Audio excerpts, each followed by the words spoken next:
this is Joseph Cook. Welcome to part 5 of this series, Freedom Through Travel. Today is the Iberian Peninsula.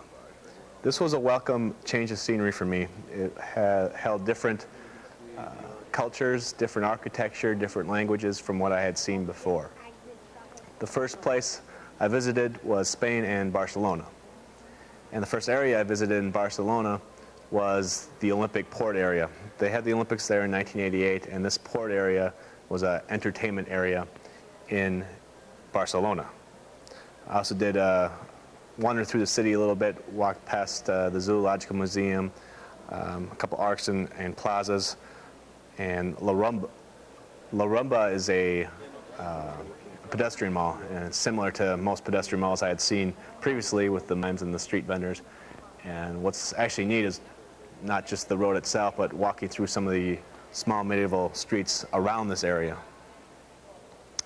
And then I returned towards the railroad station and stopped at Park Juan Miro and took a look around before I got on my train to Madrid, which was the second city I visited. The convent of Royal Barefoot Sisters was built in 1564. This is actually a still functioning monastery and contains jewels, some Italian artwork, and religious artifacts. The Plaza Mayor is a huge plaza. It was actually built in 1617 and was originally used for theater performances and bullfighting. It was burnt down in 1790 and then rebuilt, and it's still very active. When I was there, there's a lot of people selling coins, actually, ancient coins, from many different countries. Nearby is another plaza, Plaza de la Villa, which has the town hall, which is presently being renovated. Basilica de San Francisco is another important basilica in Madrid. It was built in 1761. It's impressive on the outside, but there's also impressive on the inside, as there's many prestigious painters who do work on the inside. I was fortunate to be in Madrid on the weekend, so I got to see the Rostro flea market. This started in the 16th century as a place where there was the slaughterhouses, and now it got built on slowly, and now it's a huge flea market. There's a lot of junk here, but there are some good things to buy. Next on my plans were the Royal Palace. Unfortunately, you can't see all the rooms. You can only see 50 of the 2,800 rooms, and because I was there off hours, I didn't get to see any of them. This was originally built in 1734, and it took 26 years to build. I felt that if I was in Spain, I had to see at least one bullfight. So I went to the Plaza de Toros, which holds 25,000 people, and it's really based on the seating arrangements. Prices are based on where you sit. If you sit in the shade versus the sun's cheaper, and of course how far you're away from the action, it gets cheaper. But the bullfight was a lot different than I thought. I didn't realize that, I thought there was just one bullfighter, but there's actually many bullfighters, 4 or 5 that come out, all with different colors, and the bull chases them around, starts to get tired, and then another bullfighter that's on a huge horse comes out with a long sword and stabs the bull a couple times, and again, the bull then chases the other bullfighter, starts to get worn out because he's bleeding, and the more he runs, the more blood that comes out of him, so he starts to get weaker. And then the bullfighters come with small swords, 2, 1 in each hand, and needs to stick them in the bull's back. They run right towards the bull and stick them. And if they don't, they get booed and they have to try it again until they get both of them in. And again, the bull runs around a little bit more, gets weaker, and then finally the main bullfighter comes out. And by this time, the bull's in pretty bad shape already. The bullfighter doesn't really have to do much, and stabs him with his sword. And actually, it still doesn't die usually. There's actually another bullfighter that usually stabs him at the end and kills him. And then the bull is kind of unceremoniously dragged off by the horses. Also in Madrid, I visited Retiro Park, which is 118 acres of park. It's really, with all the traffic and people there, this is a really nice area to relax in. Of course, it's got plants and things like that, but it's also got some art museums and side, there's 3 art museums. I saw the Crystal Palace was the one I saw. I then roamed around Madrid, saw another art museum that really stressed Salvador Dali, and some of the other government buildings and office buildings. Then it was on to Morocco. I crossed the border and went to Tetuan, and kind of ran into some problems. We ran into 4 other people that we decided all to travel together, which was good because they spoke French, which is very helpful in that area. It was a French colony. And unfortunately, we had people following us into Morocco, down to Tetuan, and they're trying to get money off us. Basically, the way it worked is we wanted to get a bus ticket from Tetuan to Chefchaouen, and basically the people behind the counter wouldn't give us a bus ticket. And the only way we could get on that bus is if we bought it from these locals, who of course charge us a lot of extra money to get it. And it got pretty ugly, actually. It turned into a pushing contest, a little fight, and actually I felt bad for a local Moroccan that was helping us. I met on the train. They started pushing him because he didn't. He was kind of on our side, and also they started pushing the taxi driver because he gave us a fair rate. So it got really ugly, but eventually we ended up just taking a taxi instead of the bus. We arrived then in Chefchaouen, which was a very relaxing city in comparison to Tetuan. It's in the Rift Mountains, so it's a little bit cooler, and it's much less people, and it's a really pretty beautiful city. We relaxed with some mint tea, which is a custom here in this area, to be given mint tea, and we also had beer, which actually isn't a custom. There's not. It's illegal to have here in the country, but there's ways to get it. And we were able to rock the Casbah. There was a Casbah that was built in the early 18th century. It's not much to look at as far as architecture. Some of the vegetation in it kind of livens it up. It's also important historically. Abdul el-Karim was imprisoned here by the Spanish in 1926, and he wasn't executed because he was such a hero, and was in prison for 30 years by the Spanish. While walking around Chefchaouen, we saw that the buildings were whitewashed, and there's also the color blue mixed in with the white on the houses. The blue is the color of the Berber people, which are the local indigenous people here. The word Chefchaouen actually is the Berber word for horns. If you look around the city, it does look like horns because of the mountains. And this was actually built in 1471, the city of Chefchaouen. We did continue walking around the narrow streets. There's a very small waterfall near the end of the city, and a lot of shops that are selling rugs and a lot of other items. We did then go into the Rift Mountains. The Rift Mountains are a bit steep. The cliffs are steep, and it's very rugged. There's few harbors just because it's a rugged area. And it's a tough climb. The highest point is 2,448 meters. We took a dip in the pool first and then walked into the Rift Mountains. What we were looking for was a big waterfall that's supposed to be a really impressive waterfall. What we found was more marijuana than I ever saw in my life. It was amazing. We never actually did find the waterfall, but this appears to be a crop here in Morocco. And actually, Cat Stevens did move here. Some of the 60s singers. Jimi Hendrix did live here for a while. There's more about that when I get to Aswara. And the Rolling Stones actually stayed here for a while, too. And from what I saw, I can't believe Keith Richards would ever leave this place. It was straight out of a movie. The local Berbers didn't really like us singing and dancing in their fields and taking pictures of it, so they kind of told us to move on. And like I said, we never got to the waterfall, but it was an interesting climb through the mountains. The Berber people actually, like I said, were indigenous northwestern African people. They're non-Arabs. Their history can be traced back to 3000 BC, and they do speak their own language, but they're slowly being, there's a lot of influence with Muslim and Arabs, but they do practice they're Muslims nominally, but they also mix it with their local religion, which is animism. Then we did go to Essaouira.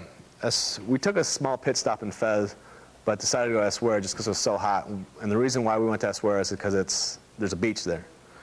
This was actually a trading post 3,000 years ago, and the city, as it looks today, took form about 200 years ago. What was interesting about the beach was the different levels of undress on the beach. You saw some people that were wearing Speedos, but then you also saw some women that were veiled, and all you could see as far as skin was the bottoms of their feet. And even that, they were underneath an umbrella.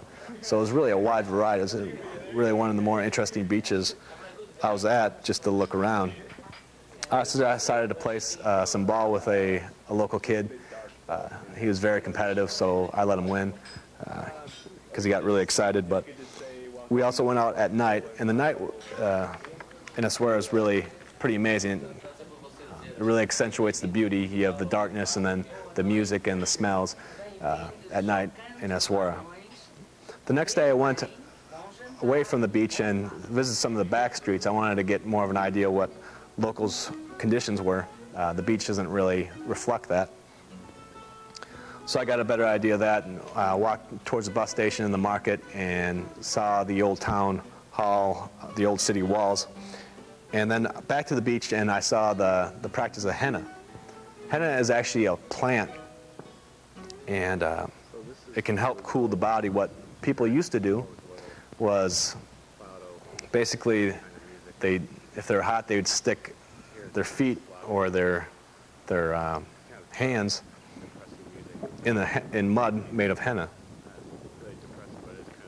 And what's left after the mud is taken off is this orangish ink, and that helps keep the body cool. But then people got sick of seeing their whole hand a certain color, so what they did is they made a dot on their hand and then smaller dots around, and that continued to help them cool. And then soon it became a real artistic element, henna design. Also in Essaouira, there is a port that's centuries old. As you might expect, it's the fishing center, and the bay actually had myrick shells. These are the shells the Romans took and they used for their robes, for the purple dye on their robes. I did take a camel ride. I had taken camel rides before, and it's a bit of a herky-jerky motion, and it doesn't take long for you to get sore. So I wasn't on it very long, but our camel ride took us out to Jimi Hendrix's castle. There's a song by Jimi Hendrix that goes something, castles made of sand, fade away eventually. This was in reference to this castle that he bought in Morocco and jammed with some of the local musicians here. It's deteriorated quite a bit, but he does have actually a hotel here that has been refurbished. Next city in Morocco was Marrakesh. And here I celebrated my birthday, the big 3-0, and I was able to get some wine. Like I said, that's kind of hard to get alcohol sometimes. And it's been illegal, actually, and so I was drinking illegally on my 30th birthday and my 20th birthday. We'll see what happens when I hit 40, but we got some of that. And the city itself was built in 1070 as a control area for people coming out of the Atlas Mountains. This is another mountain range, and this is more in the southern part of the country now. But the main attraction here is the square. The square has a series of snake charmers, belly dancers, food, and water boys. They probably wouldn't like me calling them water boys, but they're in a red dress, or a red outfit, not a dress, and they're carrying water on their back, and there's some of them that really stand out. The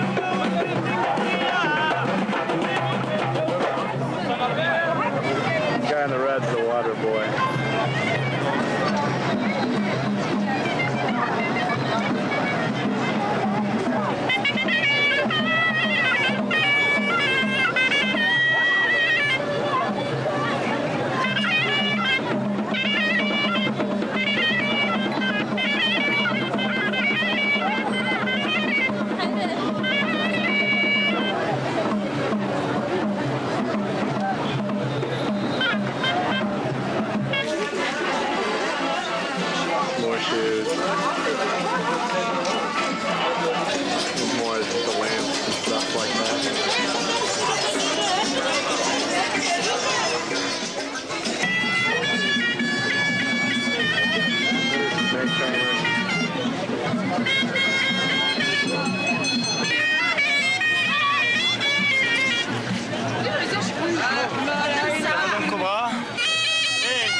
stand for picture. That's all right. I can get it on there. It's okay?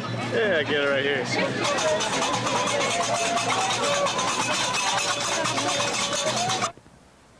The next day I took a city tour, kind of a self-guided city tour. I went to Sodden temples. These were built in the 16th century, and they hold the tombs of the 13 Sodden rulers. Directly outside of these tombs are the Casbah Mosque and the El Bahia, which was a palace that was built in 1880. This was something that's really impressive to look at. The apartments overlook the gardens. The ceilings are made of wood, but the floor was made of marble, and there's some really intricate designs in this palace. Next, I did some shopping at the market, a smaller market here. And this is something that's really fun. You're welcome. Marhaba. You're welcome to my shop. Spices. My name is Abdul. Okay. You're welcome. Thank you. Lipstick. There lipstick. Lipstick. Okay. One. Then mascara. Like this. After shave. The shave. Stop the sand in the water. Stop the sand. Okay. That's for eyes. These are both mascara, right? This is mean this. This. Like this. You off this too. Sorry. Water. Yeah, put it on. Okay. And this was, let's see. This is for carpet, right? Yes. Carpet. Carpet. This is for leather. Leather, and then black owls. This is ginger.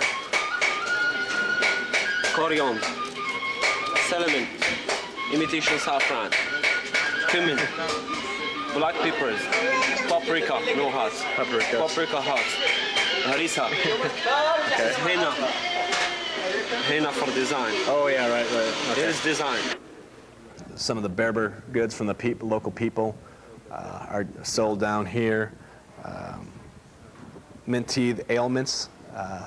If you're ailing for some reason, they have these alternative ways of fixing it, like decongestant, which is like these black seeds that are rolled in a handkerchief and you stick it up your nose and they really work. And the most popular, I'm told, is their version of Viagra. What I bought, I didn't buy that, but I bought mint tea and some shaving cream that was like the form of a rock. Some of the Berber goods like eyeliner and lipstick, that wasn't for me either. And the decongestants, my roommates bought me the the cure for snoring. And this brings me to my freedom tip for the day, alternative medicine. One of my real concerns on this trip was getting sick. I wasn't sure what the medicine would be like. And I only bought medicine a couple times. One time was for malaria. I just could get it cheaper down there. It's 50 cents for a 3-month supply.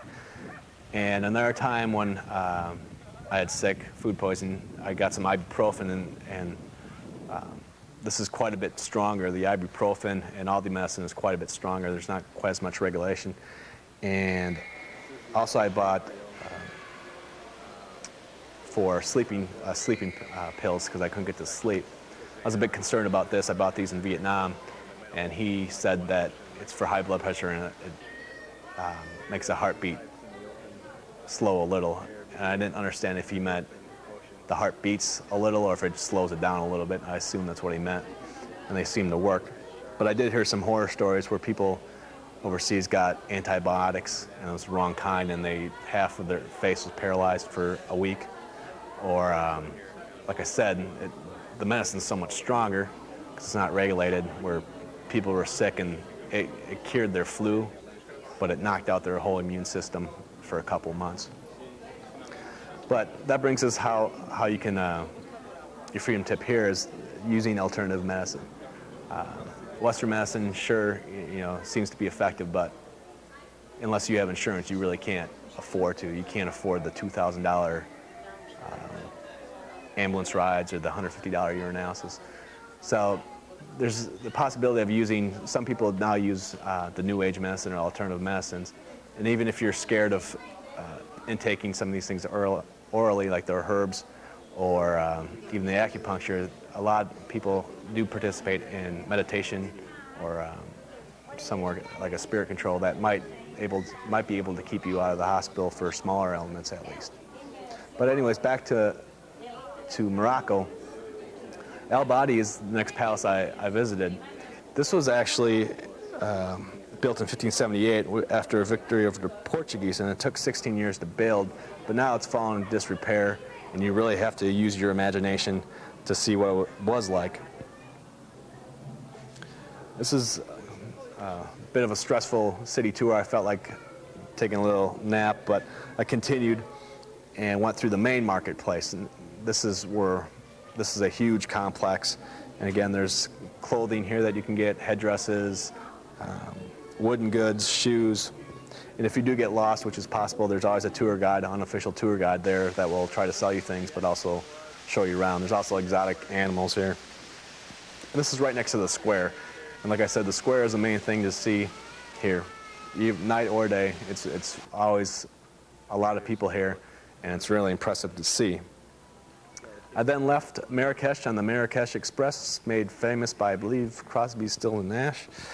There's a song, and got to Seville in southern Spain.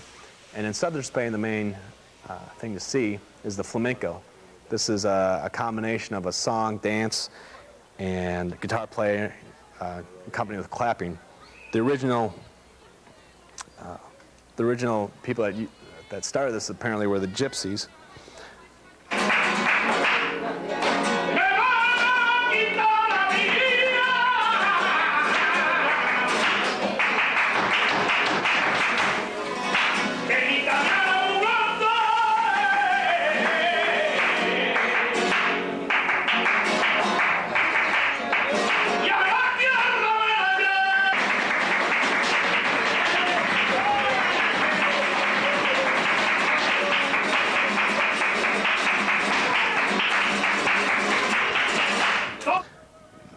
I then went to the cathedral, which is a huge cathedral. I think it's the biggest one I was in. And this was built in 1248 and actually holds, it's where Christopher Columbus is buried. I also went to the Alcazar. Now this is from the 14th century, and you can really see the Moorish influence here, especially in the palace of Pedro I. Strolling through the city past the university, I went to the Plaza de España. This was built for the Ibero-American Expo of 1929. This is something I was really impressed with. It's built in a semicircle, and there's 50 tiled benches representing the 50 provinces of Spain, and each one has a panel in the middle describing an important historical event in that province. Then I was on to Portugal and Lisbon. Again, I saw a traditional song. This was the fado in Portugal. The origins of this aren't really known. Some thought it was a Moorish song after the Christians took over again. A second is it's possibly a Brazilian slave song. Or the third possibility is it's a love song by the jesters of the Middle Ages. Whoever started it, it's a very dark song, dark music, and it kind of represents Lisbon, I thought. The city itself is dark. It's very dark when you walk around. I did go to Belém, which is one of the main places to go because of the tourist attractions there. The monastery is one of the most famous attractions. Built in 1502, it houses the tombs of the Portuguese kings, and also the Tower of Belém, which is a dedication to Vasco da Gama and his maritime discoveries. Moving along, I went to the Oceanography Museum, which was in the Expo 98 Center. There's many museums in this area. This one was probably the most impressive, though. It's got a central tank holding many different kinds of fish, and then 4 other smaller tanks, which kind of represent the 4 points of the world. San Jorge Castle overlooks the city of Lisbon. It's a very hilly city, and this is built up on a hill. This was built in Caesar's time and strengthened by the Moors. This was the royal residence until 1755 when an earthquake destroyed parts of it. One of the things I enjoyed was waiting for the bus. I was able to just kind of look over the city for a while. I saw some people playing basketball, but also saw the cathedrals, San Domingo Cathedral, and also see the moon setting. And it was a really nice overlook because like I said, it's built on the hill. And the actual bus ride's exciting too. The roads here are so thin that if you stick your arm out, you could really touch a house if you wanted to. And then it was my side trip from Lisbon was to Sintra. This has a castle that was a very difficult uphill walk, but I did make it up and visited the castle. This was built by the Moors in the 8th century and then restored in 1860. And you can walk on the towers, and again, this is a very nice overview. Close by is the Pena Palace, which is also an additional walk. And this is a good indication of Portuguese architecture. King Dom Ferdinando II brought some ruins from a nearby monastery and kind of built on this his home. And finally, the Sintra Palace. This really stands out because it's two chimney stacks. It looks like two chimney stacks. It's actually built in 1281. It's very distinctive architecture. And there's a history museum inside of the Sintra Museum, inside of the Sintra Palace. So I returned to Lisbon, and then it was I went on a train, and for the next 36 hours I was on the train until I reached Nice in the French Riviera. And that will be part 6 of our series, the Mediterranean.